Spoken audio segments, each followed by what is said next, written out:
ಬಾಗಲಕೋಟೆಯಲ್ಲಿ ಮತ್ತೆ ಚಡ್ಡಿ ಗ್ಯಾಂಗ್ ಕಳ್ಳರ ಹಾವಳಿ ಶುರುವಾಗಿದೆ. ಮುಧೋಳ ನಗರದ ಹನುಮಂತಗೌಡ ಸಂಕಪ್ಪನವರ ಮನೆಯಲ್ಲಿ ಚಡ್ಡಿ ಗ್ಯಾಂಗ್ ಕಳ್ಳತನಕ್ಕೆ ಯತ್ನಿಸಿದೆ. ರಾತ್ರಿ ವೇಳೆ ರಾಜಾರೋಷವಾಗಿ ಕಾಂಪೌಂಡ್ ಹಾರಿ ಬಂದ ಚಡ್ಡಿ ಗ್ಯಾಂಗ್ ಮನೆಯೊಳಗೆ ನುಗ್ಗಲು ಯತ್ನಿಸಿದೆ.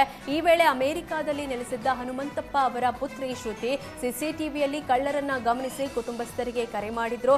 ತಕ್ಷಣವೇ ಎಚ್ಚೆತ್ತ ಮನೆಯವರು ಬಾಗಿಲು ತೆರೆದಿದ್ದು, ಈ ವೇಳೆ ಹೆದರಿ ಚಡ್ಡಿ ಗ್ಯಾಂಗ್ ಕಳ್ಳರು ಎಸ್ಕೇಪ್ ಆಗಿದ್ದಾರೆ. ಇನ್ನು ಈ ಹಿಂದೆ ಇದೇ ಗ್ಯಾಂಗ್ ಮುಧೋಳ ಪೊಲೀಸ್ ಠಾಣೆ ವ್ಯಾಪ್ತಿಯಲ್ಲಿ 11 ಗ್ರಾಂ ಚಿನ್ನ ಹಾಗೂ 40,000 ನಗದು ಕದ್ದಿರುವುದಾಗಿ ಪೊಲೀಸರು ಮಾಹಿತಿ ನೀಡಿದ್ದಾರೆ.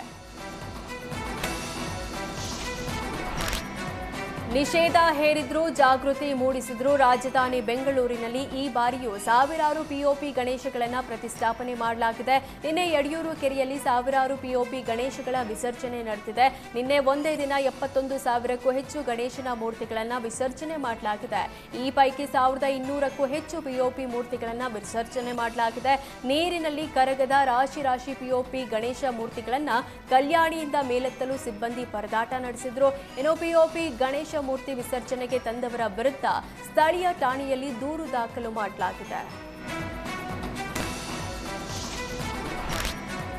ವಸತಿ ಶಾಲೆಯ ಶೌಚಾಲಯದಲ್ಲೇ 9ನೇ ತರಗತಿ ವಿದ್ಯಾರ್ಥಿನಿ ಮಗುವಿಗೆ ಜನ್ಮ ನೀಡಿದ್ದಾಳೆ. ಯಾದಗಿರಿ ಜಿಲ್ಲೆ ಶಹಾಪುರ ನಗರದ ವಸತಿ ಶಾಲೆಯಲ್ಲಿ ಘಟನೆ ನಡೆದಿದೆ. ನಿನ್ನೆ ಮಧ್ಯಾಹ್ನ ಬಾಲಕಿಗೆ ಹೆರಿಗೆಯಾಗಿದ್ದು ಗಂಡು ಮಗುವಿಗೆ ಜನ್ಮ ನೀಡಿದ್ದಾಳೆ. ಈ ಬಗ್ಗೆ ವಸತಿ ಶಾಲೆಯ ಅಧಿಕಾರಿಗಳು ಮಾಹಿತಿ ನೀಡಿಲ್ಲ. ಬೇರೆ ಮೂಲಗಳಿಂದ ವಿಚಾರ ಗಮನಕ್ಕೆ ಬಂದಿದ್ದು ಕ್ರಮಕ್ಕೆ ಮುಂದಾಗಿದ್ದೇವೆ ಅಂತ ರಾಜ್ಯ ಮಕ್ಕಳ ಹಕ್ಕುಗಳ ರಕ್ಷಣಾ ಆಯೋಗದ ಸದಸ್ಯ ಶಶಿಧರ್ ಕೋಸಂಬೆ ಹೇಳಿದ್ದಾರೆ. ಘಟನೆ ಕುರಿತು ರಾಜ್ಯ ಮಕ್ಕಳ ಹಕ್ಕುಗಳ ರಕ್ಷಣಾ ಆಯೋಗ ಸ್ವಯಂ ಪ್ರೇರಿತ ದೂರು ದಾಖಲಿಸಿಕೊಂಡಿದೆ.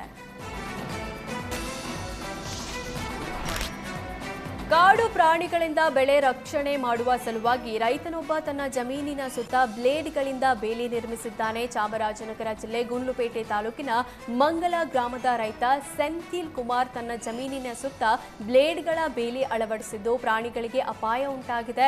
ಮಂಗಲ ಗ್ರಾಮ ಬಂಡೀಪುರ ಹುಲಿ ಸಂರಕ್ಷಿತ ಪ್ರದೇಶಕ್ಕೆ ಒಳಪಡುತ್ತೆ. ಈ ಗ್ರಾಮದ ಸುತ್ತ ನೂರಾರು ಕಾಡು ಪ್ರಾಣಿಗಳು ಸಂಚರಿಸುತ್ತವೆ. ಪ್ರಾಣಿಗಳ ಜೀವಕ್ಕೆ ಕುತ್ತು ತರುವ ಬ್ಲೇಡ್ ಬೇಲಿ ನಿರ್ಮಿಸಿರುವುದನ್ನು ಪ್ರಾಣಿ ಪ್ರಿಯರು ಖಂಡಿಸಿದ್ದಾರೆ.